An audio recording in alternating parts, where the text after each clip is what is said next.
जय हिंद विद्यार्थियों। आज हम पढ़ेंगे नेचुरल वेजिटेशंस के बारे में, अर्थात प्राकृतिक वनस्पति। जब प्राकृतिक वनस्पति की बात करते हैं तो पूरे वर्ल्ड लेवल पर ये कहाँ, किस क्षेत्र में कितनी पाई जाती है, इसे किस नाम से जाना जाता है, इसके बारे में हम विस्तार से अध्ययन करेंगे।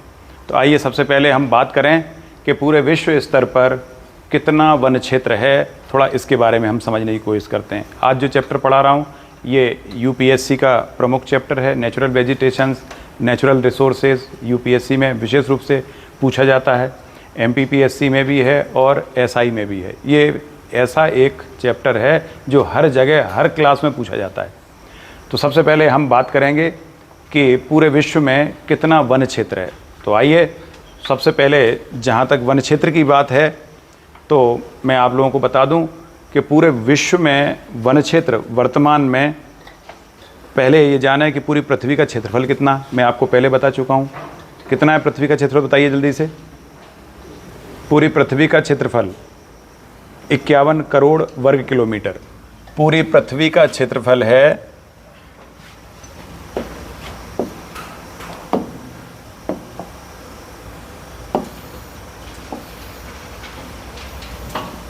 51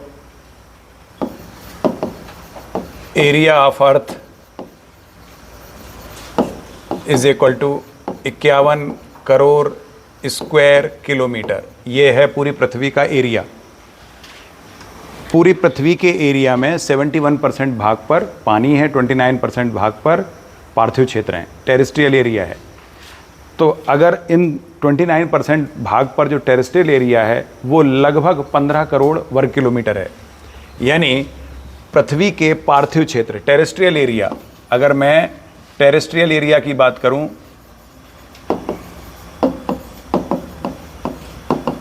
लगभग 15 करोड़ स्क्वायर किलोमीटर, ये है टेरेस्ट्रियल एरिया। जितना पार्थिव क्षेत्र है वो 15 करोड़ वर्ग किलोमीटर है। अब अगर मैं ये कहूं कि पूरी पृथ्वी पर कितना वन क्षेत्र है, तो पूरी पृथ्वी पर जो वन क्षेत्र है यानी फॉरेस्ट कवर जिसको हम कहते हैं, वो है लगभग 4 करोड़ स्क्वायर किलोमीटर। अब आप समझ सकते हैं पूरी पृथ्वी पर जो वन क्षेत्र है वो पूरी पृथ्वी के पार्थिव क्षेत्र का लगभग 27% के आसपास आप कह सकते हो। ये पूरी पृथ्वी पर वन क्षेत्र है 4 करोड़ वर्ग किलोमीटर। अब अगला प्रश्न ये उठता है कि इस पूरी पृथ्वी के वन क्षेत्र में सबसे ज़्यादा वन क्षेत्र कहाँ हैं? पृथ्वी के किस भाग में सबसे ज़्यादा वन क्षेत्र है? सबसे ज़्यादा मतलब इस 4 करोड़ वर्ग किलोमीटर में से सर्वाधिक एरिया पृथ्वी के किस क्षेत्र में? अगर मैं पूरी इस पृथ्वी की बात करूं तो इस पूरी पृथ्वी पर सर्वाधिक वन क्षेत्र 50 डिग्री लैटीट्यूड से लेकर 50 to 60 लैटीट्यूड के बीच में, यानी साइबेरिया क्षेत्र में। ये आप कर्क रेखा देख रहे हैं, इसके ऊपर जाएंगे तो लगभग यहाँ 50 डिग्री के आसपास ये वाला रीजन जो है, इससे ऊपर जाएं 60 डिग्री तक, ये वाला जो रीजन है, इस रीजन में पूरे विश्व में सबसे ज़्यादा वन क्षेत्र है विद्यार्थियों। यही सर्वाधिक वन क्षेत्र वाला एरिया है।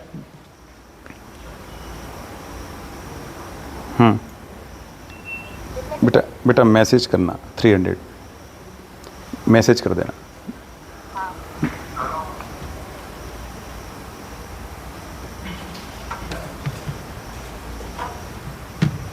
तो यहाँ पर सबसे ज़्यादा वन क्षेत्र वाला जो एरिया है वो है 50 डिग्री टू 60 डिग्री, 50 से लेके 60 डिग्री लैटीट्यूड के बीच में दुनिया का सर्वाधिक वन क्षेत्र है। अब इसमें सर्वाधिक वन क्षेत्र हम बोल रहे हैं, परीक्षा में प्रश्न पूछा जाता है कि पृथ्वी के किस भाग में सर्वाधिक वन क्षेत्र है, तो ये वन क्षेत्र सर्वाधिक है। लेकिन अगर परीक्षा में प्रश्न आता है कि पृथ्वी के किस भाग में डेंसिएस्ट फॉरेस्ट है, डेंसिएस्ट मतलब सबसे ज़्यादा डेंस, सबसे ज़्यादा घना, तो सबसे घना क्षेत्र 2 हैं। ये देख रहे हैं डार्क कलर, ये वाला और ये वाला। इक्वेटर के आसपास 10 डिग्री ऊपर और 10 डिग्री नीचे, इक्वेटर से 10 डिग्री ऊपर 10 डिग्री नीचे, ये वाला जो क्षेत्र है ये सबसे घना क्षेत्र है। इसमें नंबर 1 पर आता है अमेजन की घाटी, वैली ऑफ अमेजन, और सेकंड नंबर पे आता है वैली ऑफ कांगो या जायरे, इस नाम से जाना जाता है। ये कांगो नदी है यहाँ पर, यहाँ अमेजन नदी है। तो ब्राज़ील ये दुनिया का डेंसिएस्ट फॉरेस्ट है, अमेजन की घाटी। ये इतना डेंसिएस्ट है कि अभी यूपीएससी में प्रश्न आया था जस्ट अभी कि ये इतना डेंसिएस्ट है कि पृथ्वी पर होने वाले जितना भी ये कार्बन जो पॉल्यूशन है, एमिशन है, इसको कितना ज़्यादा, 3 गुना ज़्यादा एक्सेप्ट करने, एब्जॉर्ब करने की इसकी क्षमता है। अगर ये हट जाए तो पृथ्वी पर ग्रीन हाउस इफेक्ट इतना हो जाएगा कि शायद है कि पृथ्वी पर फिर क्रायोस्फीयर नहीं बचेगा, यानी बर्फीले क्षेत्र नहीं बचेंगे, सारे पिघल जाएंगे। इसलिए पृथ्वी पर पूरे एनवायरनमेंट को क्लीन करने में अगर किसी का हाथ है तो वो अमेजन की घाटी है। जैसे हमारे शरीर में जो भी गंदगी जाती है उसको सफाई का काम कौन करता है? श्वास में जाने वाली जो गंदगी होती है उसको सफाई का काम फेफड़े हमारे करते हैं, लंग्स करते हैं। इसीलिए इस क्षेत्र को लंग्स ऑफ हार्ट के नाम से जाना जाता है। पृथ्वी का फेफड़ा किसे कहा जाता है? परीक्षा के लिए इंपॉर्टेंट है। अमेजन की घाटी को पृथ्वी का फेफड़ा कहा जाता है, क्योंकि पृथ्वी पर जितना पॉल्यूशन है उसको काफ़ी हद तक एब्जॉर्ब करना, या दूसरे शब्दों में कहें उस पॉल्यूशन विहीन पृथ्वी को करने में सबसे बड़ा योगदान इसी क्षेत्र का है। इसलिए ये क्षेत्र सबसे ज़्यादा इम्पोर्टेंट है पृथ्वी के लिए। तो अगर परीक्षा में आए कि सर्वाधिक वन क्षेत्र कहाँ हैं, तो आप कहेंगे 50 से 60 डिग्री लैटिट्यूड के बीच में। अगर परीक्षा में प्रश्न आता है डेंसिएस्ट फॉरेस्ट, यानी सबसे सघन वन पृथ्वी पर कहाँ है, तो आप कहेंगे अमेजन की घाटी में। क्लियर है? अब अगला प्रश्न, अगर परीक्षा में ये प्रश्न आता है कि पूरी पृथ्वी के किस देश में, कौन सा देश ऐसा है जहाँ पृथ्वी का सर्वाधिक फॉरेस्ट है, तो पृथ्वी का कौन सा देश जहाँ सर्वाधिक फॉरेस्ट है, तो वह है रशिया, क्योंकि रशिया का क्षेत्रफल भी सबसे ज़्यादा है और रशिया उसी बेल्ट में आता है 50 से 60 डिग्री वाले क्षेत्र में। रशिया का कुल क्षेत्रफल कितना है? लगभग 1,63,00,000 स्क्वायर किलोमीटर, 1,63,00,000 स्क्वायर किलोमीटर ये रशिया का एरिया है। और इसका लगभग आधा 81 लाख वर्ग किलोमीटर एरिया पर वन है। रशिया के लगभग 50% एरिया पर फॉरेस्ट कवर है। It means near about 81 lakh square kilometre area Russia में फॉरेस्ट कवर के अंतर्गत आता है।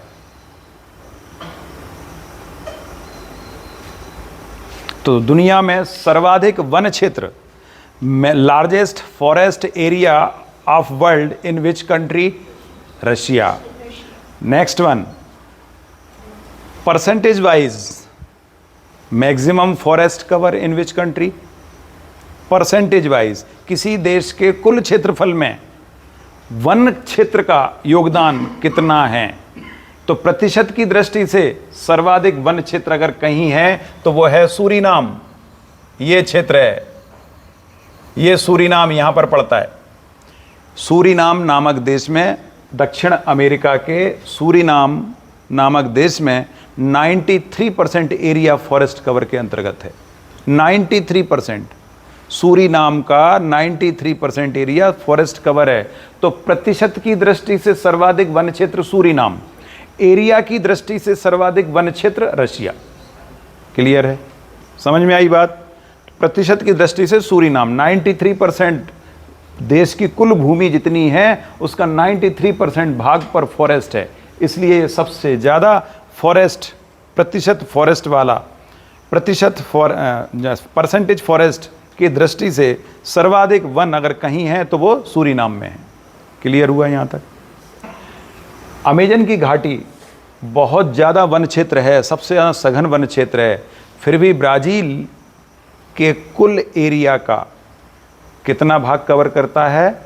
ब्राज़ील का लगभग 58% भाग, जबकि अमेजन बहुत घने जंगल हैं, लेकिन अगर परसेंट की दृष्टि से देखें तो 58% है।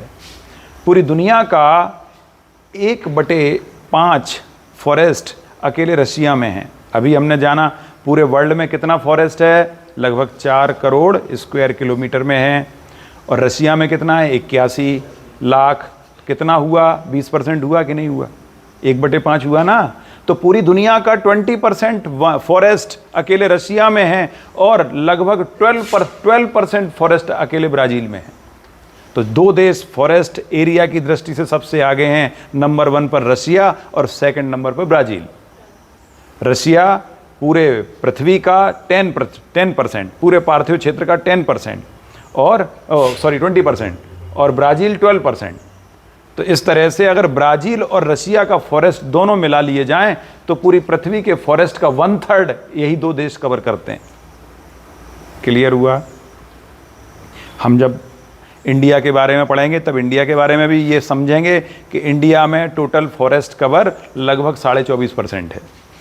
टोटल फॉरेस्ट कवर इंडिया का लगभग 24.5% है। यहाँ एक चीज़ याद रखेंगे, फॉरेस्ट कवर अलग शब्द है और ट्री कवर अलग शब्द है। फॉरेस्ट कवर में सिर्फ वन क्षेत्र आते हैं, जो नेचुरल वेजिटेशंस आते हैं हम उनकी बात कर रहे हैं, नेचुरल वेजिटेशन। तो जैसे इंडिया में जो 24.5% है वो टोटल है, टोटल में नेचुरल वेजिटेशंस भी आते हैं और मानव द्वारा लगाए गए वृक्ष भी शामिल होते हैं। जैसे शहरों में जो वृक्ष होते हैं वो नेचुरल में नहीं आते, वो मानव द्वारा लगाए गए कहलाते हैं। गांव में, शहर में जो नेचुरल नहीं है, नेचुरल वेजिटेशन वो है जिसे प्रकृति ने अपने आप पैदा किया, उसके लिए मानव का कोई योगदान नहीं है। तो अगर हम भारत के रेफरेंस में बात करें तो लगभग 21.5% नेचुरल फॉरेस्ट है, और ट्री कवर यानी जो हमारे द्वारा लगाया गया है या सामान्य नेचुरल परिस्थितियों में नहीं लगा है वो लगभग 3% है। तो दोनों को मिला लो तो 24.5% इंडिया का है। क्लियर हुआ? 24.5% इंडिया का है। इसी प्रकार पूरे वर्ल्ड में अगर फॉरेस्ट कवर की बात करते हैं तो पूरे वर्ल्ड का फॉरेस्ट कवर जो मैंने आपको बताया कितना है, 4 करोड़ वर्ग किलोमीटर, ये पूरा फॉरेस्ट कवर है। लेकिन इसमें अभी ट्री कवर शामिल नहीं है। अगर ट्री कवर भी शामिल कर दिया जाए तो 31% भाग पर वन है, पृथ्वी के 31% भाग पर वन हैं, यानी 4% में क्या आ जाएगा, लगभग फॉरेस्ट वो ट्री कवर आ जाएगा। तो समझ में आई दोनों चीज़ें? फॉरेस्ट कवर का मतलब होता है नेचुरल वेजिटेशन, ट्री कवर का मतलब नेचुरल वेजिटेशन नहीं है। ट्री कवर का मतलब जहां पॉपुलेशन है वहां लोगों द्वारा उनको सहेजना, उनको लगाना, उनके लिए प्रयास करना, तो वो नेचुरल वेजिटेशन में नहीं आता। आपके नीम, आम, पीपल, ये जो वृक्ष हैं ये नेचुरल वेजिटेशन का भाग नहीं है, ये सब मानव द्वारा लगाए गए वृक्ष हैं, इसीलिए इनको नेचुरल वेजिटेशन में काउंट नहीं किया जाता, इनको ट्री कवर बोला जाता है। तो ट्री कवर वह एरिया है जो रिहायशी इलाकों में होता है, जहाँ गांव हो या शहर हो, जहाँ लोग रहते हैं वहाँ पर जो वृक्ष पाए जाते हैं उनको ट्री कवर के नाम से जाना जाता है। और जंगल में जहाँ लोग नहीं रहते वहाँ जो वृक्ष पाए जाते हैं उन्हें फॉरेस्ट कवर कहा जाता है। तो इस प्रकार से टोटल फॉरेस्ट कवर अगर हम बोलेंगे तो उसमें ट्री कवर को शामिल कर देंगे। तो टोटल ट्री कवर को शामिल करके पूरी दुनिया में कितना फॉरेस्ट है, 31%। और अगर फॉरेस्ट कवर की बात करेंगे तो बोलेंगे 27%। क्लियर हुआ? समझ में आई बात? ठीक है ना? पूरी पृथ्वी पर कितना फॉरेस्ट है ट्री कवर को मिला के, तो 31% है।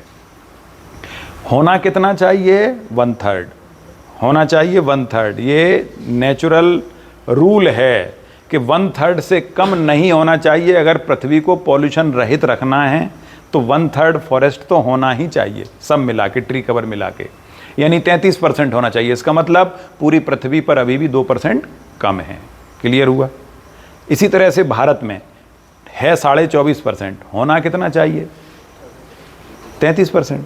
तो अभी पृथ्वी पर भी, भारत में भी 8.5% कमी है।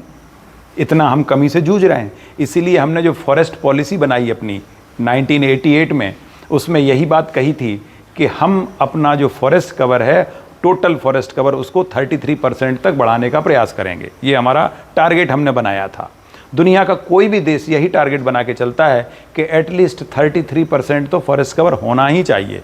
वो बात अलग है कि ऐसे ऐसे देश हैं, सूरीनाम जैसे, जहाँ 93% पे फॉरेस्ट कवर है, ब्राज़ील में 58% फॉरेस्ट कवर है। अगर हम कहीं ना जाएं, अपना पड़ोसी भूटान देख लें, 71% भाग पर फॉरेस्ट कवर है। तो फॉरेस्ट कवर बहुत ज़्यादा है, 33% से कहीं ज़्यादा है। इसका मतलब इन देशों में पॉल्यूशन नाम की चीज़ हो ही नहीं सकती। समझ में आई बात? इन देशों में पॉल्यूशन जैसी चीज़ हो ही नहीं सकती। इतना फॉरेस्ट होगा तो आप कितना कार्बन डाइऑक्साइड छोड़ोगे, छोड़ो, सारा का सारा एब्जॉर्ब कर लेगा पेड़ पौधे।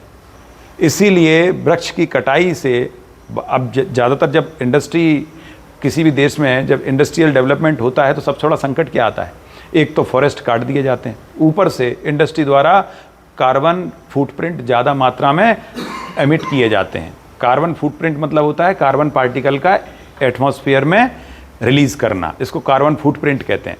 तो कार्बन फुटप्रिंट ट्रांसपोर्टेशन और इंडस्ट्रियल ग्रोथ से, दोनों से कार्बन फुटप्रिंट एनवायरनमेंट में पहुंचता है। वही कार्बन फुटप्रिंट किसी भी देश के डेवलपमेंट के लिए अच्छा नहीं है।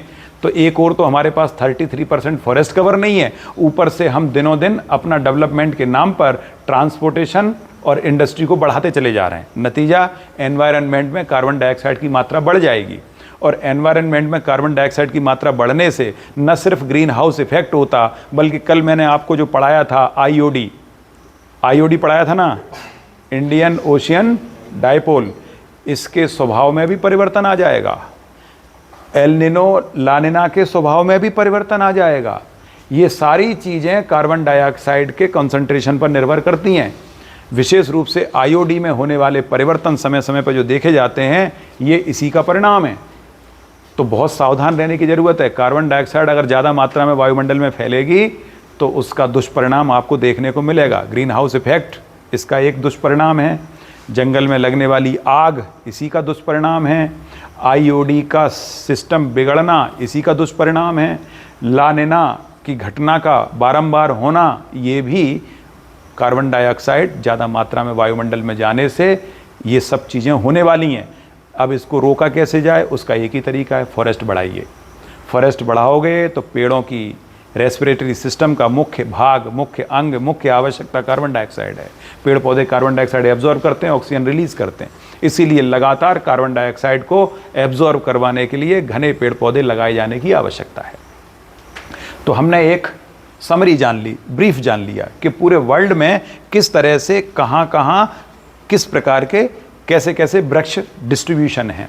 अब हम आते हैं कि किस किस प्रकार के वृक्षों का डिस्ट्रीब्यूशन है। आइए अगला चैप्टर हम वृक्षों के डिस्ट्रीब्यूशन पे बात करते हैं। तो देखिएगा, वृक्षों के डिस्ट्रीब्यूशन की जब बात करेंगे तो हम कैसे बात करेंगे वृक्षों के डिस्ट्रीब्यूशन की। सबसे पहले पूरे वृक्षों को पूरी पृथ्वी पर 5 भागों में बांटा गया है। 5 भाग मतलब कौन कौन से, देखिए। सबसे पहला भाग है इक्वेटोरियल, दूसरा भाग है ट्रॉपिकल रीजन। इक्वेटोरियल रीजन जब भी कहें तो आपके दिमाग में क्या आना चाहिए, 10 डिग्री ऊपर 10 डिग्री नीचे, ठीक है। इक्वेटोरियल जब भी आएगा तब भी हम यही बोलेंगे 10 डिग्री ऊपर और 10 डिग्री नीचे। क्लियर हुआ, यानी इक्वेटर से 10 डिग्री ऊपर 10 डिग्री नीचे, इसको कहते हैं इक्वेटोरियल रीजन।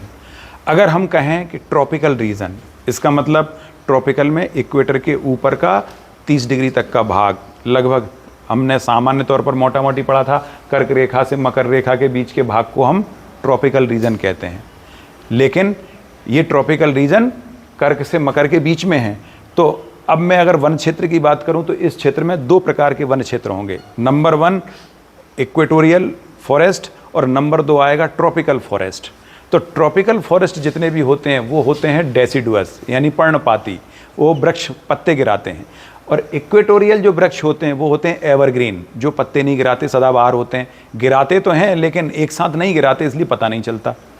तो यहाँ 2 प्रकार के वृक्षों की अब हम बात करेंगे। सबसे पहले हम बात कर रहे थे कि पृथ्वी पर कितने प्रकार के फॉरेस्ट हैं। तो ये जितने प्रकार के फॉरेस्ट हैं ये स्थिति के आधार पर हैं, लोकेशन के आधार पर, कि पृथ्वी के किस भाग में जो समानताएं होती हैं वृक्षों में, उन समानताओं को ध्यान में रखकर पृथ्वी के 5 प्रकार के ये फॉरेस्ट आपके सामने लिखे हुए हैं। तो उनमें सबसे पहले इक्वेटोरियल एवरग्रीन। जब इक्वेटोरियल एवरग्रीन कह रहे हैं, इसका मतलब इक्वेटर के पास जो सदाबहार वन हैं, इक्वेटर के पास पाए जाने वाले, ये इक्वेटर है, इक्वेटर के 10 डिग्री ऊपर और 10 डिग्री नीचे सदाबहार वन पाए जाते हैं। इक्वेटोरियल एरिया में 12 महीने बारिश होती है, 12 महीने अच्छी धूप होती है, प्रकाश पर्याप्त आता है। वृक्षों के ग्रोथ के लिए 2 चीज़ों की आवश्यकता होती है, पर्याप्त ह्यूमिडिटी हो और पर्याप्त सूर्य का प्रकाश हो। अगर ये 2 चीज़ें हैं तो वहाँ वृक्षों के लिए वरदान है, और यही दोनों चीज़ें इक्वेटर पर पाई जाती हैं। इसलिए वहाँ पर ऐसे वृक्ष हैं जो सदैव उनका विकास होता रहता है, क्योंकि रोज़ाना वहाँ बारिश होनी है तो ह्यूमिडिटी पर्याप्त होती है, सूर्य का प्रकाश लगभग सीधा पड़ता है, इसलिए सूर्य के प्रकाश की भी कोई कमी नहीं है। यही कारण है कि दुनिया के सबसे घने वन इसी क्षेत्र में पाए जाते हैं। अमेजन की घाटी और कांगो की जो घाटी है, दोनों इसी क्षेत्र से संबंधित हैं। यही वो वृक्ष हैं जो सबसे अधिक ऊंचाई पर भी होते हैं। इनमें बहुत ज़्यादा विविधताएं पाई जाती हैं। विविधता मतलब ये होता है कि एक ही प्रजाति के वृक्ष एक जगह नहीं पाए जाते। एक ही प्रजाति के वृक्ष आपको जगह जगह बिखरे हुए मिलेंगे, और 1 हेक्टेयर भूमि में अगर आप देखेंगे तो वृक्षों की 30 से 40 प्रजातियाँ आपको मिल जाएंगी। ये इन वृक्षों की विशेषता है। तो एवरग्रीन फॉरेस्ट भूमध्य रेखीय क्षेत्र में होता है। ये एक ही जगह पर एक ही प्रजाति के झुंड लगाकर नहीं पैदा होते हैं। इनमें डिफरेंट ऊंचाई के हिसाब से विभिन्न प्रकार के पौधे एक ही जगह पर मिलते हैं, कम ऊंचे, मध्यम ऊंचे और सबसे ऊंचे। इस तरह से जब आसमान से देखते हैं तो ऐसा लगता है जैसे मल्टी स्टोरी बनी हुई है। तो परीक्षा में प्रश्न पूछा जाता है, multi storey types of vegetation कहाँ पाई जाती है? Multi storeys type of vegetation तो वो पाई जाती है इक्वेटोरियल इलाके में। वहाँ छोटे, मध्यम और ऊंचे तीनों प्रकार के वृक्ष हैं। तो ऐसा लगता है जैसे स्टेप बाय स्टेप हम नीचे उतर रहे हैं। तो ऐसी उनको मल्टी स्टोरी बोला जाता है। स्टेप मल्टी स्टीयर भी कह सकते हो आप। स्टीयर टाइप यानी सीढ़ी नुमा, जैसे एक के बाद दूसरी सीढ़ी, इसके बाद तीसरी सीढ़ी। अन्यथा ऊंची मंजिल में जैसे कभी कभार आप बड़े बड़े टावर देखते होगे, तो टावर में क्या होता है, नीचे की जो मंजिल होती है वो चौड़ी होती है, उसके ऊपर सकरी होती जाती है, फिर और ऊपर जाओगे और सकरी होती जाती है। अगर नहीं देखी हो तो बुर्ज खलीफा देख लेना आप। बुर्ज खलीफा आप सब लोग जानते हो कहाँ है? दुबई में है। तो दुबई में बुर्ज खलीफा अपने मोबाइल पर डालना और आप देखोगे जो सबसे ऊपर की है वो एक नुकीला भाग है, तो नीचे सबसे चौड़ी और धीरे धीरे कम होती चली जाती है। ऐसा ही सिस्टम पूरा जब आसमान से देखोगे आप तो इन वृक्षों में दिखाई देता है। इनमें स्टेप बाय स्टेप आपको निकलते हुए भाग दिखाई देते हैं। तो ये एवरग्रीन फॉरेस्ट की ही विशेषता होती है। तो एवरग्रीन फॉरेस्ट आपने देखा कि कहाँ पाया जाता है? इक्वेटोरियल आसपास। इनके वृक्षों के नाम जरूर आपको याद होने चाहिए। जैसे एवरग्रीन फॉरेस्ट में सबसे फेमस क्या है? रोजवुड, महोगनी, आबनूस, रबर, सिनकोना। ये इक्वेटोरियल क्षेत्र में पाए जाने वृक्ष हैं। रोजवुड, महोगनी, आबनूस और सिनकोना, रबर, ये इक्वेटोरियल क्षेत्र में पाए जाने वाले वृक्ष हैं। इसके बाद फिर नेक्स्ट है ट्रॉपिकल डेसिडुअस फॉरेस्ट। अच्छा, यहाँ एक चीज़ और ध्यान रखना है कि इक्वेटोरियल रीजन में इतने ऊंचे ऊंचे वृक्ष पाए जाते हैं। इसका एक कारण ये भी है कि चूंकि वहाँ साल भर बारिश होती है, तो इतनी ज़्यादा बारिश होने के कारण मिट्टी के पोषक तत्व जो होते हैं, न्यूट्रिएंट्स जो होते हैं, जो मेन न्यूट्रिएंट्स हैं, वो मिट्टी के साथ, वो पानी के साथ घुल के नीचे चले जाते हैं। इस क्रिया को लीचिंग कहते हैं। लीचिंग प्रोसेस परीक्षा में पूछा जाता है प्रश्न कि लीचिंग प्रोसेस पृथ्वी के किस भाग में सबसे ज़्यादा पाई जाती है, कौन सी मिट्टी में होती है? जिस मिट्टी में ये लीचिंग की प्रोसेस होती है उसे लेटराइट मिट्टी कहते हैं। इसीलिए इक्वेटोरियल इलाकों में लेटराइट मिट्टी पाई जाती है। और उसमें ये गुण होता है, चूँकि पानी बहुत ज़्यादा आता है तो उसमें सारे के सारे जो मुख्य मिनरल्स हैं वो उसके साथ मिक्स हो जाते हैं पानी के साथ, और वो मिट्टी के नीचे चले जाते हैं। तो ऊपरी भाग पर मेन मिनरल्स नहीं होते, इसीलिए इस भाग में एक सबसे बड़ी प्रॉब्लम है, घास नहीं पाई जाती, छोटी छोटी झाड़ियाँ नहीं पाई जाती, क्योंकि घास और झाड़ियों की जड़ें होती हैं बहुत बहुत छोटी, और छोटी जड़ों वाले जितने भी पेड़ पौधे हैं उनको न्यूट्रिएंट्स मिलेंगे नहीं, क्योंकि इस क्षेत्र में न्यूट्रिएंट्स गहराई में चले जाते हैं। तो जिन पौधों की जड़ें गहरी होंगी वही इस क्षेत्र में उग सकते हैं, और जितने लंबे पेड़ होते हैं उनकी जड़ें भी उतनी गहरी होती हैं। तो वो क्या करते हैं, उन्हें लेटराइट मिट्टी के ऊपर के पोषण से लेना देना नहीं है, वो तो जड़ें नीचे डालेंगे और नीचे से पोषक तत्व खींच लेंगे। इसलिए इस भाग में लेटराइट मिट्टी पाई जाती है जिसमें लीचिंग का गुण होता है। ऊंचे ऊंचे वृक्ष पाए जाते हैं जो मिनरल्स को जमीन के नीचे से एब्जॉर्ब करके और अच्छे से फल फूल जाते हैं। इस भाग में पाए जाने वाले वृक्षों की विशेषता ये है कि ये वृक्ष एक साथ न फलते हैं, न फूलते हैं, न पत्ते गिराते हैं। किसी सीज़न में कोई फल फूलता है, किसी सीज़न में कहीं फल आते हैं, किसी में कभी फूल आते हैं, किसी में कभी पतझड़ आता है। इसका मतलब ये हुआ कि पत्ते गिराते तो हैं लेकिन एक साथ नहीं गिराते, इसलिए कभी भी सूखा एरिया दिखाई नहीं देता। और इतने घने होते हैं कि धूप जमीन तक पहुंचती नहीं, इसलिए घास के पैदा होने का प्रश्न ही उपस्थित नहीं होता।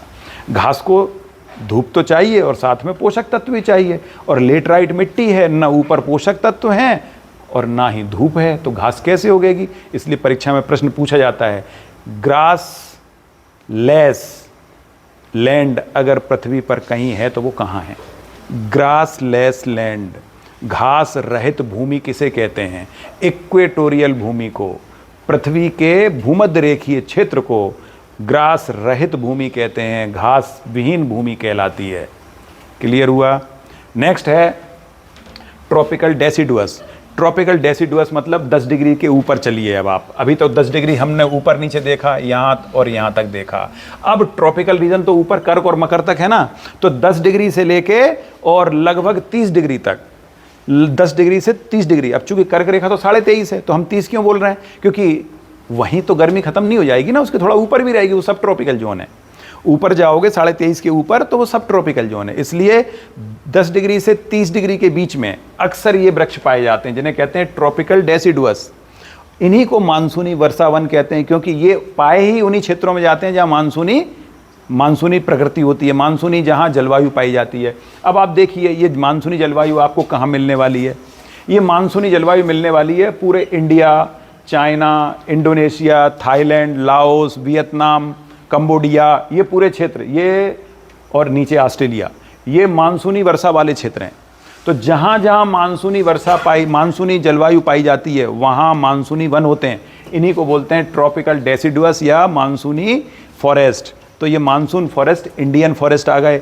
अब आपको समझने में परेशानी नहीं होनी चाहिए कि कौन कौन से फॉरेस्ट यहाँ होंगे। यहाँ मुख्य रूप से इमारती लकड़ी वाले फॉरेस्ट पाए जाते हैं। कौन सी होती है इमारती लकड़ी? सागौन, साल, शीशम।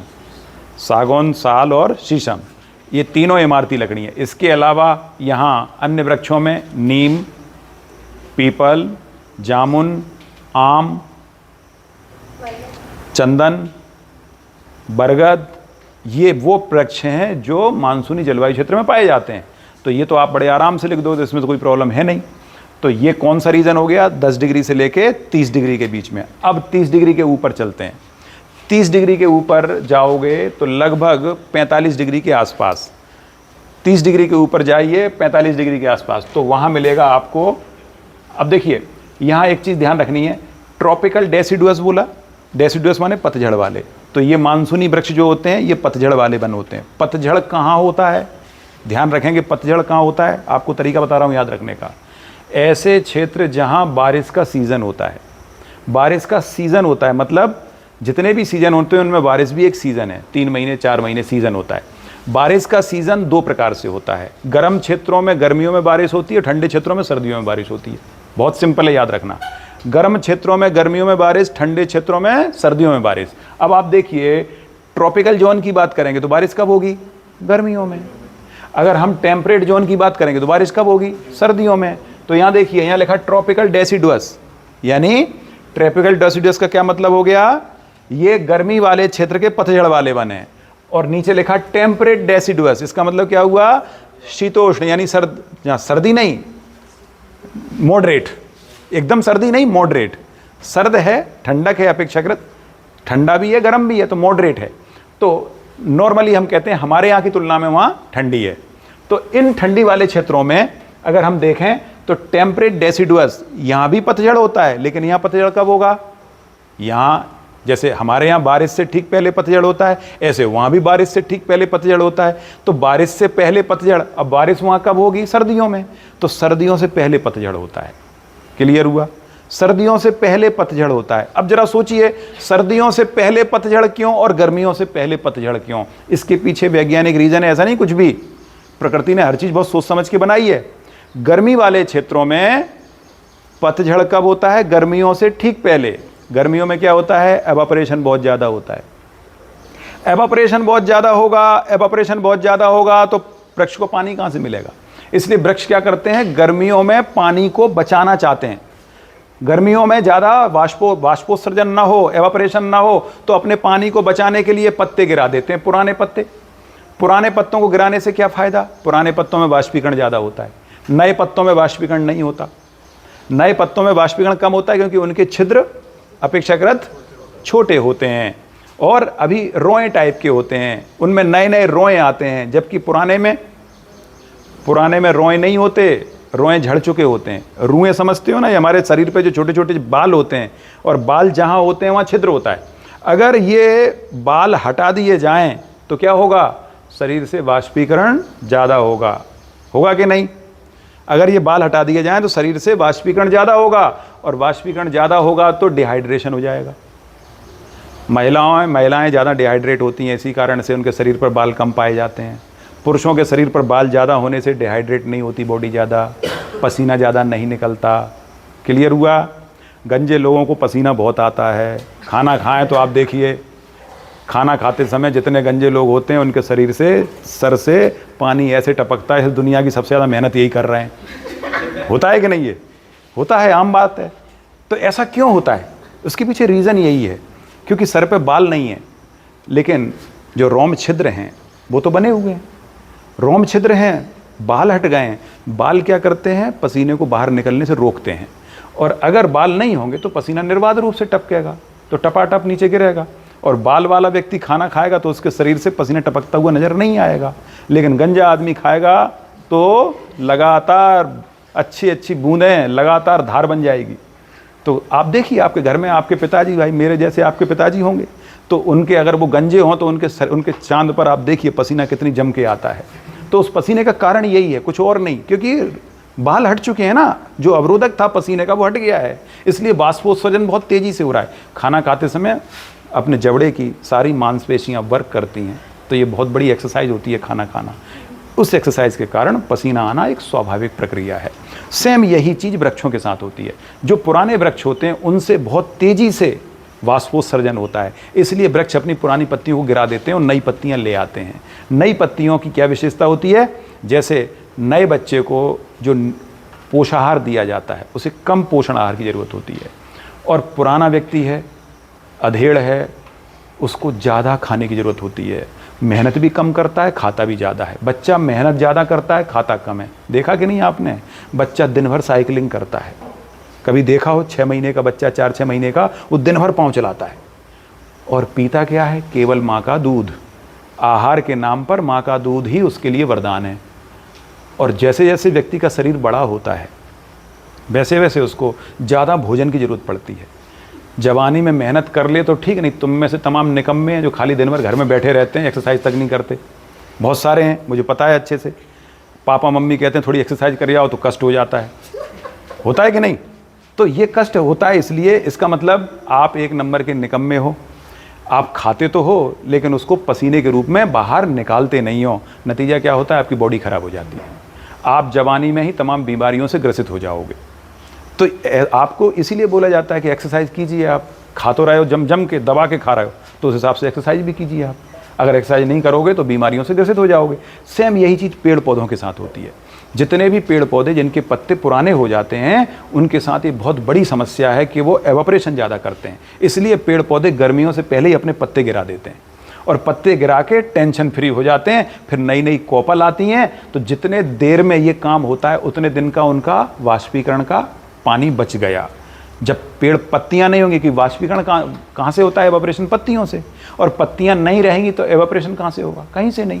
तो उतने दिन का पानी उन्होंने स्टोर कर लिया, और नए पत्ते आए भी हैं तो उनसे उतना उत्सर्जन नहीं हो रहा है। इस तरह से पेड़ पौधे अपने पानी को बचा के रखते हैं। प्रकृति सब कुछ जानती है, इसीलिए हमको बोला गया है भैया पानी बचाइए। हम इंसान होते हुए भी, ज़्यादा दिमाग वाले होते हुए भी, इंटेलिजेंट होते हुए भी सबसे बड़े मूर्ख हैं हम पानी को निर्बाध रूप से बहाते रहते हैं।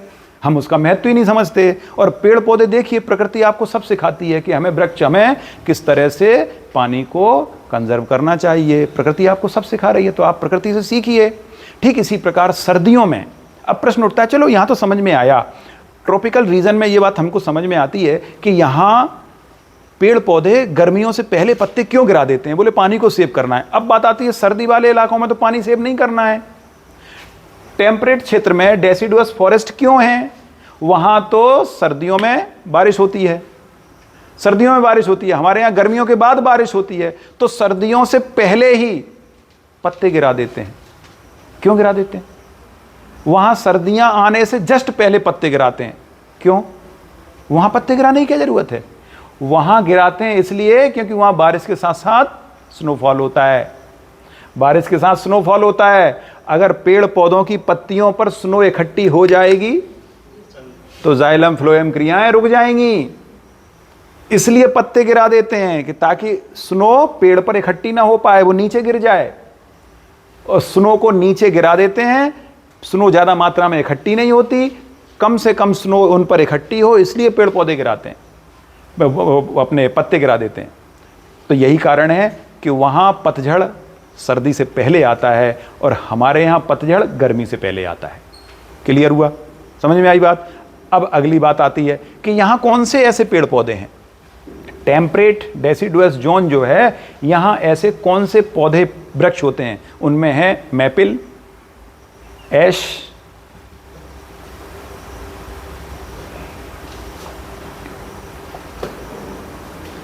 मैपिल, ऐश, वालनट, बर्च।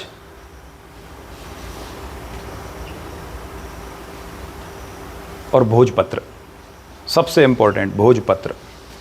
भोजपत्र कौन सा वृक्ष है जिसके पत्तों का प्रयोग, जिसकी छाल का प्रयोग किस लिए किया जाता था? भोजपत्र की छाल का प्रयोग पहले कागज के रूप में किया जाता था। पहले राजाओं द्वारा जब संदेश भिजवाए जाते थे एक राज्य से दूसरे राज्य, तो भोजपत्रों पर ही, इस भोजपत्र की छाल को सुखाकर, और वो कागज़ का काम करती है, उस पर लिखा करते थे और उसको रोल करके और संदेश भिजवा दिया करते थे। तो पहले भोजपत्र चला करते थे कागज़ के रूप में। तो ये भोजपत्र बहुत इंपॉर्टेंट है, तो परीक्षा के लिए इंपॉर्टेंट है कि भोजपत्र पाया कहाँ जाता है, तो वो है टेम्परेट डेसिडुअस जोन में। इसी जोन में एक और वृक्ष पाया जाता है, वो है यूकेलिप्टस। यूकेलिप्टस के जो वन हैं, जो वृक्ष हैं, वो कहाँ पाए जाते हैं? वो इसी जोन में, टेम्परेट डेसिडुअस में। कहाँ विशेष रूप से इनकी स्थली कहाँ है? इनकी स्थली कहाँ है? ऑस्ट्रेलिया और न्यूजीलैंड। ऑस्ट्रेलिया न्यूजीलैंड के टेम्परेट डेसिडुअस फॉरेस्ट यूकेलिप्टस के फॉरेस्ट हैं, वो भी पत्ते गिराते हैं, बिल्कुल नग्न खड़े रह जाते हैं। वो भी सर्दियों से पहले अपने आप को सुरक्षित करते हैं। क्लियर हुआ? समझ में आई बात? सर्दियों से पहले पत्ते क्यों गिराए गए, गर्मियों से पहले क्यों गिराए गए? दोनों चीज़ क्लियर हुई। गर्मियों से पहले गिराए गए गर्मी के सीज़न में होने वाले एवापोरेशन से बचने के लिए, यानी वाटर कंजर्वेशन के लिए। सर्दियों में क्यों गिराए गए पत्ते? सर्दी से पहले पत्ते इसलिए गिरा दिए गए ताकि आने वाले समय में जब स्नोफॉल होगा तो स्नोफॉल से बचा जा सके। ठीक है? क्लियर हुआ? अधिक सर्दी से बचने के लिए पत्ते गिराए जाते हैं, इधर अधिक गर्मी से बचने के लिए पत्ते गिराए जाते हैं। इसीलिए गर्मी वाले सीज़न में भी डेसिडुअस और सर्दी वाले सीज़न में भी डेसिडुअस फॉरेस्ट मिलते हैं। इसके बाद तीसरा आता है मेडिटेरेनियन। मेडिटेरेनियन यानी भूमध्य सागरीय जलवायु। ये देखिए आप, ये भूमध्य सागर के आसपास, ये पूरा भूमध्य सागर है, ये मेडिटेरेनियन सी है। भूमध्य सागर के आसपास जो वृक्ष पाए जाते हैं, इनकी क्या विशेषता है? दुनिया के, हमने पढ़ा था कि दुनिया की सबसे अच्छी जलवायु, हेल्दी एटमॉस्फेयर, सम जलवायु, इवन क्लाइमेट इसी क्षेत्र में पाया जाता है। इवन मतलब क्यों? ना अधिक गर्मी ना अधिक सर्दी, ये इवन क्लाइमेट कहलाता है, सम जलवायु वाला क्षेत्र कहलाता है। सबसे ज़्यादा हेल्दी है, ना गर्मी है ना सर्दी है, बहुत ही हर समय अच्छी ठंडी हवाएं चलती हैं, क्योंकि 45 डिग्री के आसपास है ये। तो ये रीजन कहाँ पड़ता है? लगभग 30 डिग्री से 50 डिग्री के बीच में ये पाया जाता है भूमध्य सागरीय जलवायु। ये सबसे दुनिया की सबसे सम जलवायु, या ऐसी जलवायु जो सबसे निश्चित सर्टेन क्लाइमेट है। सर्टेन क्यों? इसमें उठापटक नहीं होती, साल भर में फिक्स है कि फला महीने में किस प्रकार का सीज़न होगा, फला महीने में कैसा होगा, हर चीज़ निश्चित है। इस जलवायु में सबसे कम ऊपर नीचे उतार चढ़ाव आते हैं, सबसे कम उतार चढ़ाव। परीक्षा के लिए इंपॉर्टेंट है। पूरे विश्व की ऐसी कौन सी जलवायु जिसमें सबसे कम उतार चढ़ाव देखे जाते हैं? तो वो है भूमध्य सागरीय जलवायु। कौन सी ऐसी जलवायु जो सबसे ज़्यादा स्वास्थ्य के लिए लाभदायक है? वो है भूमध्य सागरीय जलवायु। और इस जलवायु प्रदेश में जितने भी वृक्ष पाए जाते हैं, उन वृक्षों में क्या विशेषता होती है? वो सारे के सारे वृक्ष सिट्रस फ्रूट वाले वृक्ष होते हैं, जिनमें संतरा, नींबू और झाड़ियाँ भी होती हैं। तो श्रब्स, जिन्हें झाड़ियाँ कहते हैं, वो होते हैं। तो जैसे अंगूर की बेलें, लताएं, वो झाड़ियाँ हो गई इस टाइप के। और सबसे महत्वपूर्ण, अगर बड़े वृक्षों में भी बहुत ऊंचे वृक्ष नहीं होते, यहाँ पर बहुत छोटे छोटे वृक्ष होते हैं। तो छोटे वृक्षों में कौन से? सबसे नंबर 1 जैतून, मीडियम श्रेणी का वृक्ष है। जैतून का तेल आप लोगों ने देखा होगा, स्वास्थ्य के लिए सबसे लाभदायक है। जैतून का तेल बहुत महंगा आता है। हमारे यहाँ जैतून का तेल किस लिए यूज़ किया जाता है? बच्चों की मालिश के लिए। बच्चों की मालिश पर हम लोग जैतून का तेल खर्च करते हैं। जैतून का तेल लगभग 1000-1100 रुपये लीटर आता है, बच्चों की मालिश पर यूज़ होता है। सबसे ज़्यादा जो अमीर लोग होते हैं वो जैतून का तेल ही खाने में खाद्य तेल के रूप में प्रयोग करते हैं। गरीबों का तेल कौन सा? गरीबों का तेल सरसों नहीं, सरसों महंगा है, सोयाबीन। गरीबों का तेल सोयाबीन, सरसों सोयाबीन से भी महंगा है। और सबसे ज़्यादा सस्ता तेल कौन सा होता है? Palm oil. लेकिन पाम ऑयल से बीमारियां होती हैं। पाम ऑयल बीमारी का कारण है, इसीलिए सबसे ज़्यादा तेलों में जो मिलावट की जाती है वो पाम ऑयल की जाती है। और इससे भी सस्ता ऑयल कौन सा है? सूअर की चर्बी। सूअर की चर्बी का भी तेल के रूप में प्रयोग किया जाता है। कई देश हैं जहां सूअर की चर्बी को निर्बाध रूप से वो यूज़ करते हैं। हमारे यहाँ भोपाल में भी बहुत सावधान रहने की ज़रूरत है। आप लोग सिटी में जाते हो ना, समोसा कचौड़ी चाव से खाते हो, यार एक डिफरेंट स्वाद लग रहा है यहाँ, ऐसा लगता है ना, डिफरेंट स्वाद है। वो स्वाद डिफरेंट इसीलिए है क्योंकि वहाँ के तेल में सूअर की चर्बी मिली होती है। और फिर हमें लगता है वाह क्या स्वाद आया। भाई दुनिया में कोई भी चीज़ आप पहली बार जब यूज़ करते हो तो कैसी भी हो वो अच्छी लगती है। और रोज़ाना रसगुल्ला दिया जाए तो उससे मन ऊब जाता है। रोज़ाना आप गुलाब जामुन नहीं खा सकते। रोज़ाना आप कोई भी दुनिया की अच्छी से अच्छी चीज़ अगर रोज़ाना खिलाई जाए तो आप नहीं खा सकते।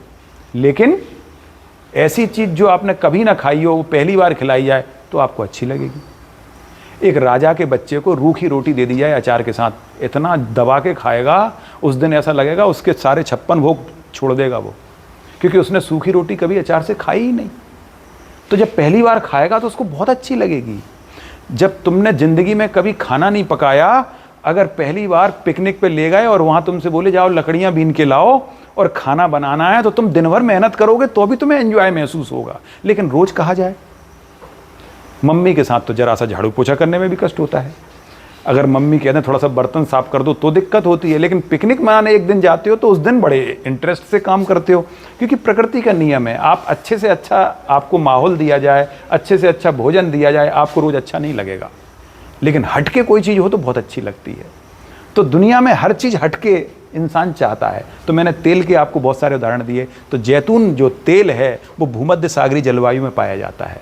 सेकंड नंबर पे आता है अंजीर। अंजीर, शहतूत, ये वो वृक्ष हैं जो मेडिटेरियन जलवायु में पाए जाते हैं। तो बहुत आसान है याद रखना, ये मझोले वृक्ष होते हैं, इनकी ऊंचाई बहुत ज़्यादा नहीं होती। शहतूत का वृक्ष छोटा होता है, अंजीर का वृक्ष भी छोटा होता है और जैतून का वृक्ष भी ज़्यादा ऊँचा नहीं होता। तो ये सारे वृक्ष मेडिटेरेनियन जलवायु में पाए जाते हैं। सिट्रस फ्रूट जितने भी हैं, यानी सिट्रस फ्रूट मतलब विटामिन सी वाले, तो विटामिन सी वाले जितने फ्रूट्स हैं वो ज़्यादातर रसदार वृक्ष, जैसे हमने कहा संतरा, मौसमी, नींबू और आपका अंगूर, ये सब जितने भी हैं ये मेडिटेरेनियन में ही पाए जाते हैं। क्लियर हुआ? इसके अलावा अब आगे बात कर रहे हैं हम टेम्परेट कॉनिफेरस यानी टैगा। टैगा जलवायु 50 से 70 डिग्री के बीच में पाई जाती है। 50 से 70 डिग्री के बीच में टैगा वन क्षेत्र पाए जाते हैं। इन्हीं टैगा वन क्षेत्र को कॉनिफेरस, यानी कॉनिफेरस मतलब शंकुआकार, शंकु के आकार के ऐसे वृक्ष होते हैं। वृक्ष दो प्रकार के होते हैं विद्यार्थियों। आप देखेंगे, अगर मैं ये वृक्ष बना रहा हूं, एक वृक्ष ये बना रहा हूं,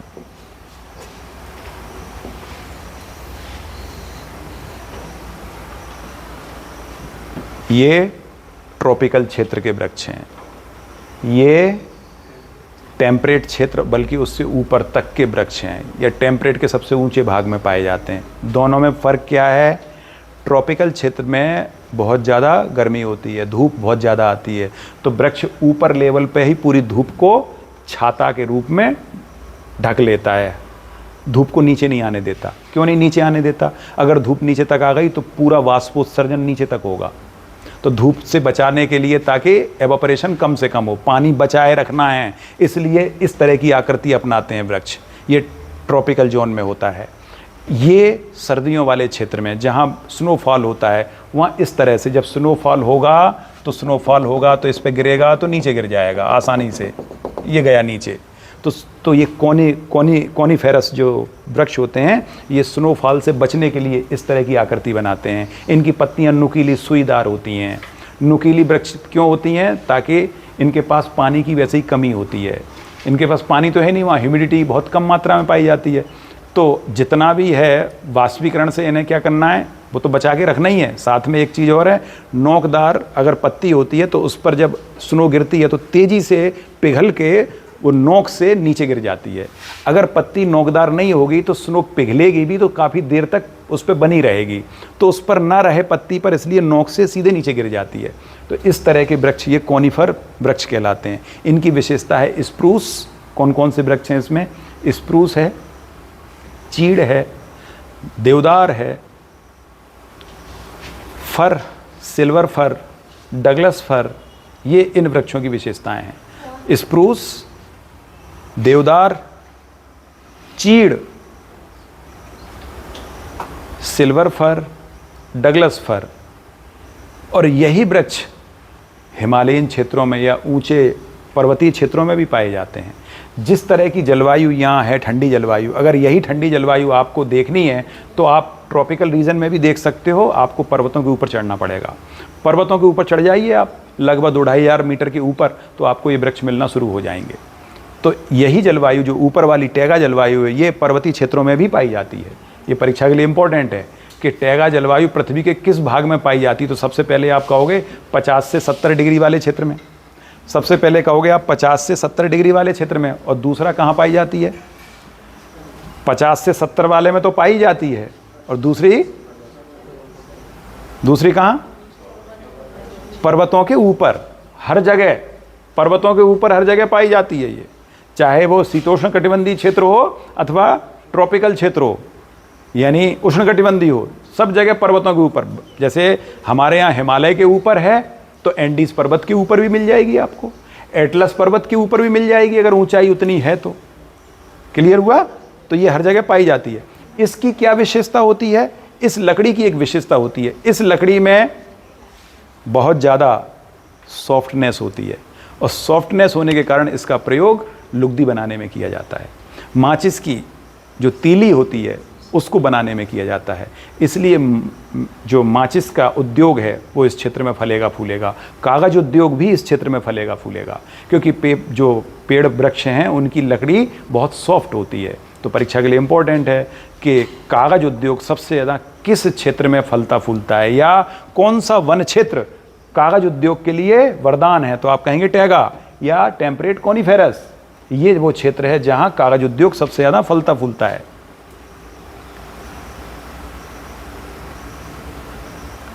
सबसे हार्ड वुड कहाँ पाई जाती है? इक्वेटर के पास जो सदाबहार ग्रीन फॉरेस्ट है इक्वेटर का, उसकी लकड़ी सबसे ज़्यादा हार्ड होती है। हार्ड भी होती है और डेंस भी होती है। यहाँ ऐसी ऐसी लकड़ियाँ पाई जाती हैं कि अगर उस लकड़ी का एक छोटा सा लॉग आपसे उठाने बोला जाए तो उठा नहीं पाओगे आप, इतनी डेंस, लोहे जैसी होती हैं।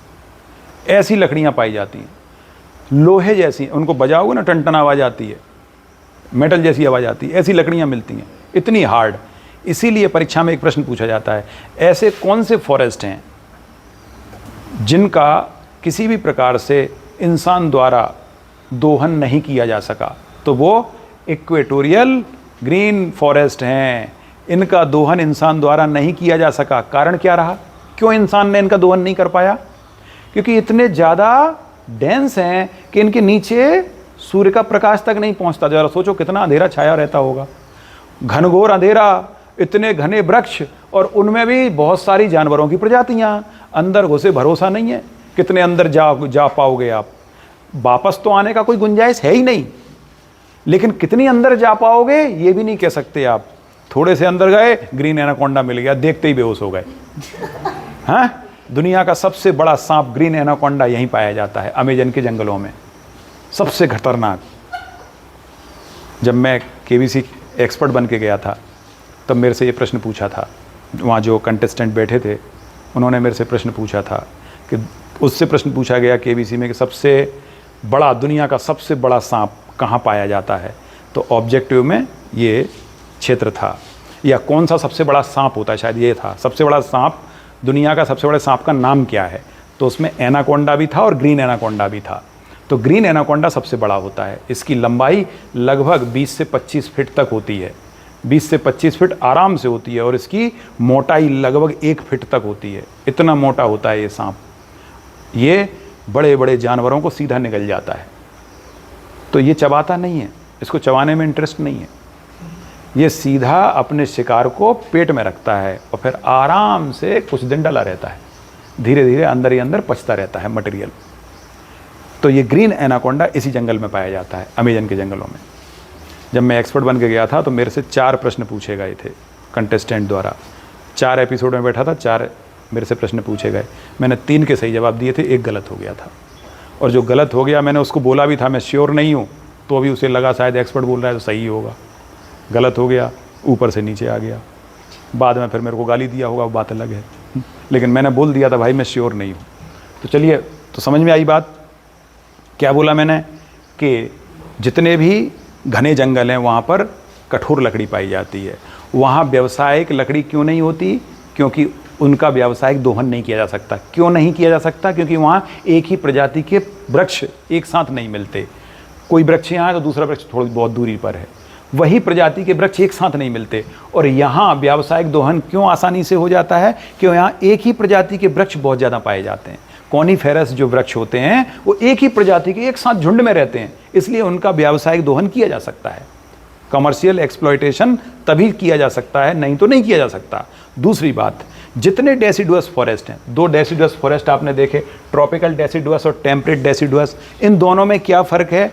इन दोनों का जो बेसिक जो चीज़ है वो क्या? इन दोनों की लकड़ी इमारती होती है, व्यापारिक दृष्टि से बहुत महत्वपूर्ण होती है। दुनिया में सबसे ज़्यादा इमारती लकड़ी इसी क्षेत्र में पाई जाती है। हमने जैसा अभी बताया, सागौन, शीशम, साल, ये सब इमारती लकड़ियाँ ये पतझड़ वाले वनों में ही पाई जाती हैं। तो परीक्षा में प्रश्न पूछा जाए, दुनिया का सर्वाधिक कमर्शियल अगर क्षेत्र है, वन क्षेत्र है, तो कौन सा है? तो आप कहेंगे पर्णपाती वन क्षेत्र सबसे ज़्यादा कमर्शियल है। तेंदुपत्ता कहाँ मिलता है? मानसूनी जलवायु में, ठीक है, सबसे ज़्यादा कमर्शियल क्षेत्र है। लेकिन अगर इंडस्ट्रियल बात की जाए कि सबसे ज़्यादा इंडस्ट्रियल क्षेत्र के हिसाब से लकड़ी कहाँ मिलेगी, तो ये वाला क्षेत्र बोलोगे आप। इंडस्ट्री का जो क्षेत्र है, इंडस्ट्री वाला, इंडस्ट्री के लिए लाभदायक वन क्षेत्र आप कौन सा बोलोगे? कॉनीफेरस। और कमर्शियल यूज़ में आने वाला सबसे ज़्यादा तो आप बोलोगे डेसिडुअस। क्लियर हुआ? इमारती लकड़ी के तौर पर जैसे सोफ़ा बनाना है, लकड़ी का कोई भी फर्नीचर बनाना है तो इस लकड़ी से बनाया जाता है, ऊपर वाली लकड़ी से फर्नीचर नहीं बनाया जाता। क्लियर हुआ? और जो ये वाली लकड़ी है भूमध्य सागरीय लकड़ी, जिसमें क्या बताया था? मैपल, ऐश, ये बताया आपको वृक्ष। इन वृक्षों की क्या विशेषता होती है? ये वृक्ष बहुत, इनकी लकड़ी बहुत हल्की होती है और ये किस काम आते हैं? क्रिकेट का बैट बनाने में। ये क्रिकेट के बैट के लिए सबसे अच्छे हैं, हॉकी की स्टिक बनाने में सबसे अच्छे हैं। तो ऐसे जितने भी खेल के सामान होते हैं या ऐसे उपकरण जो हल्के हों उनको बनाने में, आपने देखा होगा कई बार कि जब लकड़ी को हैंडल विथ केयर के साथ यूज़ किया जाता है, यानी ऐसे आपकी यूटेंसिल्स जो होती हैं या जो नाजुक सामान होता है उनको या फलों को लकड़ी के गत्ते में पैक करके रखा जाता है। तो लकड़ी के गत्ते जिस लकड़ी के यूज़ किए जाते हैं वो कौन सी लकड़ी होती है? वो सॉफ्ट लकड़ी होती है। हमेशा लकड़ी के जो गत्ते होते हैं वो सॉफ्ट लकड़ी के बनाए जाते हैं, हार्ड लकड़ी के नहीं बनाए जाते। हार्ड तो वो और उल्टा तोड़ने का काम करेगी, तो सॉफ्ट लकड़ी में इसीलिए रखा जाता है। तो ऊपर वाली जो सॉफ्ट लकड़ी है वो पैकिंग गत्ते बनाने में भी काम आती है। क्लियर हुआ? समझ में आई बात? तो पैकिंग के गत्ते भी उसी से बनाए जाते हैं, इसलिए इंडस्ट्री के हिसाब से ये लकड़ी सबसे अच्छी है। और अगर हम फर्नीचर इंडस्ट्री के हिसाब से बोलें तो ये लकड़ी बहुत अच्छी है, मकान के लिए बोलें तो ये लकड़ी बहुत अच्छी है, डेसिडुअस। क्लियर हुआ?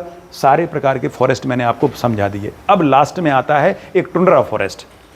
एक्चुअली वो फॉरेस्ट है ही नहीं, टुंड्रा वेजिटेशन कह सकते हैं हम उसको, क्योंकि फॉरेस्ट नाम की कोई चीज़ नहीं होती। टुंड्रा रीजन 66.5 के ऊपर शुरू होता है। तो जब ऊपर वाले क्षेत्र में टुंड्रा की हम बात करते हैं, यहाँ एक चीज़ और याद रखनी है, टैगा वनस्पति नीचे नहीं पाई जाती। टैगा वनस्पति निचले क्षेत्रों में नहीं मिलती है, केवल ऊपर के क्षेत्र में मिलती है। निचले क्षेत्रों में एक ही वनस्पति नहीं है, वो है टैगा। और टुंड्रा दोनों जगह है, ऊपर भी है नीचे। टुंड्रा कहाँ पाई जाती है? क्रायोस्फीयर में, बर्फीले क्षेत्रों में। बर्फीले क्षेत्रों में केवल बर्फ़ से ज़मीन 1.5 से 2 महीने के लिए हटती है, बस उसी बीच में वहाँ वनस्पति पैदा हो जाती है। और जब तक बर्फ़ जमी रहेगी वनस्पति का नाम ही नहीं होगा। तो 10 महीने तक वहाँ वनस्पति हो ही नहीं सकती। केवल 2 महीने के लिए वनस्पति पैदा होती है। उस वनस्पति में नाम याद रखेंगे, नंबर 1 मोजेज, नंबर 1 मोजेज, नंबर 2 सेड्स,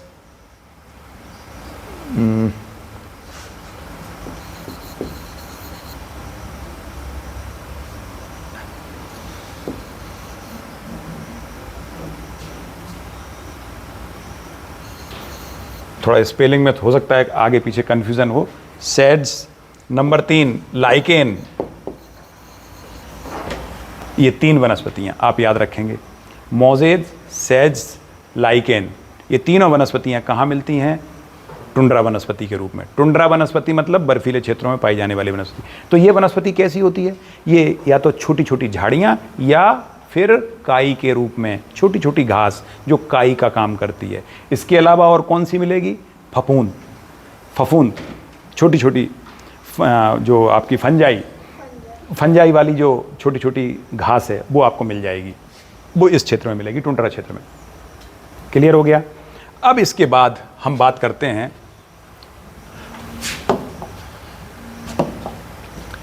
विद्यार्थियों, अगली बात हम करने जा रहे हैं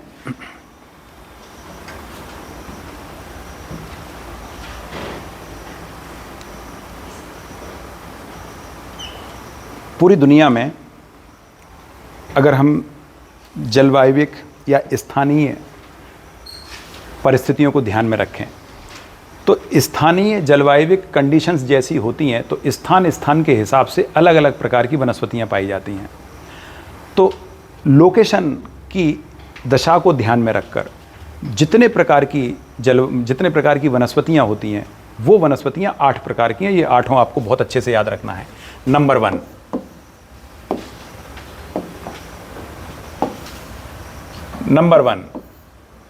अब देखो याद रखना भी बहुत आसान है, मैं बताऊंगा आपको कैसे याद रखना है। नंबर 1 है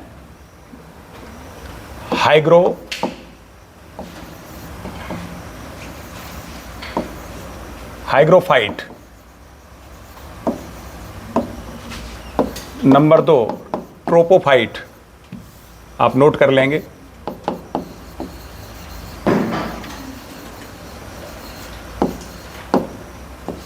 नंबर 3 मीजोफाइट।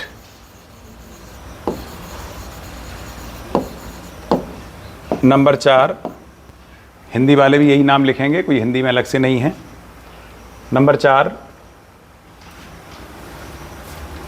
क्रायोफाइट।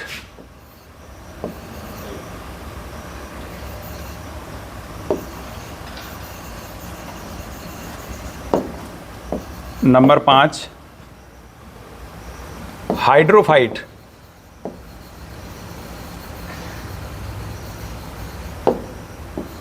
नंबर 6 ज़ीरोफाइट।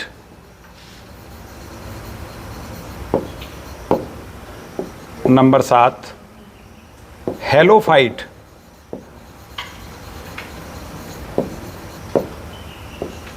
और लास्ट में है लिथोफाइट।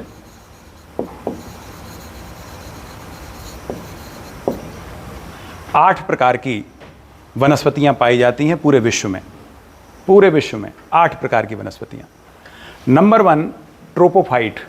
ट्रोपोफाइट मीन्स, देखो बहुत आसान है याद रखना। नंबर 1 क्या है? हाइग्रोफाइट। हाइग्रो शब्द किसके लिए प्रयोग किया जाता है? ह्यूमिडिटी के लिए। हाइग्रोमीटर का प्रयोग ह्यूमिडिटी के मापन के लिए किया जाता है। तो हाइग्रोफाइट मतलब ऐसे वृक्ष जो बहुत अधिक ह्यूमिड एरिया में पाए जाते हैं। ह्यूमिड एरिया कहाँ है? इक्वेटर के पास। तो इक्वेटर के पास वाले जितनी भी वनस्पतियां हैं उन्हें कहा जाता है हाइग्रोफाइट। बहुत आसान है याद रखना, परीक्षा में प्रश्न पूछे जाते हैं कि ये वनस्पति कहाँ मिलती है। तो हाइग्रोफाइट वनस्पति वहाँ होगी जहाँ ह्यूमिड नेचर होगा, ह्यूमिड एरिया होगा, तो वो है इक्वेटर के आसपास। तो परीक्षा के लिए बहुत अच्छा प्रश्न बन गया कि अमेजन और कांगो की घाटी में किस प्रकार के वृक्ष पाए जाते हैं, तो आप कहेंगे हाइग्रोफाइट। क्लियर हुआ? नेक्स्ट है ट्रोपोफाइट यानी ट्रोपोस्फीयर में पाए जाने वाले, ट्रोपोस्फीयर में पाए जाने वाले वृक्ष ट्रोपोफाइट, वो सॉरी क्या बोलते हैं, ट्रॉपिकल क्षेत्र में, ट्रॉपिकल क्षेत्र में पाए जाने वाले ट्रोपोफाइट, उष्णकटिबंधीय जलवायु क्षेत्र में जो वृक्ष होते हैं। अब जैसे हमारे यहाँ इंडिया में जो वृक्ष हैं वो कौन से, इसमें से कौन से सेगमेंट में आएंगे? इंडिया में ज़्यादातर वृक्ष मानसूनी जलवायु क्षेत्र है हमारे यहाँ, तो कौन सा कहलाएगा? ट्रोपोफाइट। हमारे यहाँ ट्रोपोफाइट प्रकार के वृक्ष हैं। तीसरा है मीजोफाइट। मीजो माने होता है मध्य। देखिए जैसे मीजोस्फीयर पढ़ा था हमने वायुमंडल में, मीजोस्फीयर मतलब मध्य मंडल, तो मीजो माने मध्य, तो मध्य मतलब कौन सा क्षेत्र हो गया? ये वाला टेम्परेट। तो टेम्परेट क्षेत्र में पाए जाने वाले, शीतोष्ण कटिबंधीय क्षेत्र में पाए जाने वाले वृक्षों को मीजोफाइट कहते हैं। Next cryophyte. क्रायो मीन्स होता है बर्फ। बर्फीले क्षेत्र में पाए जाने वाले वृक्ष क्रायोफाइट कहलाते हैं। बर्फीले क्षेत्र में पाई जाने वाली वनस्पति को क्रायोफाइट कहा जाता है। जैसे अभी बताया मॉसेस, लाइकेन, सेजेस, ये सभी किस में आएंगे? क्रायोफाइट में आएंगे। इसके बाद हाइड्रोफाइट, जलीय क्षेत्र में पाए जाने वाले, जल में पाए जाने वाले वृक्षों को हाइड्रोफाइट कहा जाता है। नेक्स्ट है जीरोफाइट, मरुस्थलीय क्षेत्र में जहां पर वृक्षों के अनुरूप जलवायु नहीं होती, जहां पानी नहीं पाया जाता, इसलिए वहां पाए जाने वाले वृक्षों को जीरोफाइट कहा जाता है। जीरोफाइट एक्स है ना, ये विद्यार्थी सुधार लेना, एक्स है, XERO, जीरोफाइट। जीरोफाइट ये वो वाला शून्य वाला जीरो नहीं है, जीरोफाइट एक्स से है। तो जीरोफाइट वनस्पति ये पाई जाती है रेगिस्तानी इलाकों में। इसके बाद है हेलोफाइट। हेलो मीन्स नमक, हेलो मीन्स नमक। तो नमकीन क्षेत्रों में, नमकीन क्षेत्र कौन से होते हैं पृथ्वी पर? डेल्टाई क्षेत्र। जहां डेल्टा बनता है नदियों का, वहां समुद्र का पानी आगे तक आ जाता है और वहां पर नमकीन पानी पाया जाता है। उस नमकीन पानी में पैदा होने वाले जो वृक्ष, दलदली भूमि में नमकीन पानी में पैदा होने वाले वृक्षों को हेलोफाइट कहा जाता है। जैसे सुंदरी वृक्ष, हमारे सुंदरवन में सुंदरी वृक्ष होता है ना, वो इसी का उदाहरण है, हेलोफाइट का। इसी प्रकार लास्ट में है लिथोफाइट। लिथो मीन्स क्या? लिथोस्फीयर, चट्टान, चट्टान को लिथो कहते हैं। तो चट्टानों में पैदा होने वाले फफूंद, छोटे छोटे वृक्ष, झाड़ियाँ चट्टानों में भी पैदा होती हैं ना। बहुत सारे पेड़ पौधे जो चट्टानों में ही उगते हैं। आप कई बार पर्वतों पे जाएंगे तो कई बार लगता है चट्टान में पौधा कैसे उग जाता है। तो कई पौधे ऐसे हैं जिनकी जड़ें चट्टानों में भी छेद कर लेती हैं और चट्टानों के अंदर पाए गए थोड़े मोड़े पानी या ये मिनरल से काम चला लेती हैं। चट्टान में मिनरल तो भरपूर हैं, कोई दिक्कत नहीं है। पानी जो थोड़ा मोड़ा जमा होता है अंदर, उससे भी काम चला लेते हैं वो। तो उनको कहते हैं लिथोफाइट। इस प्रकार 8 प्रकार के, ये पूरे 8 प्रकार की वनस्पतियां हैं। ये वनस्पतियां क्षेत्र विशेष की जलवायु के आधार पर हैं। क्लियर हुआ? क्षेत्र विशेष में जो जलवायविक, जो क्लाइमेटिक जो लक्षण होते हैं, कैरेक्टरिस्टिक्स होती हैं, उन कैरेक्टरिस्टिक्स को ध्यान में रखकर इतने प्रकार के वनस्पतियां पाई जाती हैं। लास्ट में एंड अब होता है कि इनके अलावा घास भी तो होते हैं। आप याद कीजिए, हमने आपको ग्रासलैंड्स पढ़ाए थे। तो ग्रासलैंड्स 2 प्रकार के होते हैं, एक ट्रॉपिकल और दूसरे टेम्परेट। ट्रॉपिकल क्षेत्र में पाए जाने वाले ग्रासलैंड और टेम्परेट क्षेत्र में पाए जाने वाले ग्रासलैंड। तो ट्रॉपिकल क्षेत्र में जो ग्रासलैंड होते हैं वो सवाना घास के जैसे होते हैं। ट्रॉपिकल क्षेत्र में ऐसे क्षेत्र जहाँ कम वर्षा होती है, ऐसे क्षेत्र जहाँ कम वर्षा होती है, धूप अच्छी होती है, वहाँ सवाना घास के मैदान पाए जाते हैं। सवाना घास बहुत ऊंची होती है, ये लगभग 2 से 3 मीटर तक ऊंची होती है सवाना घास।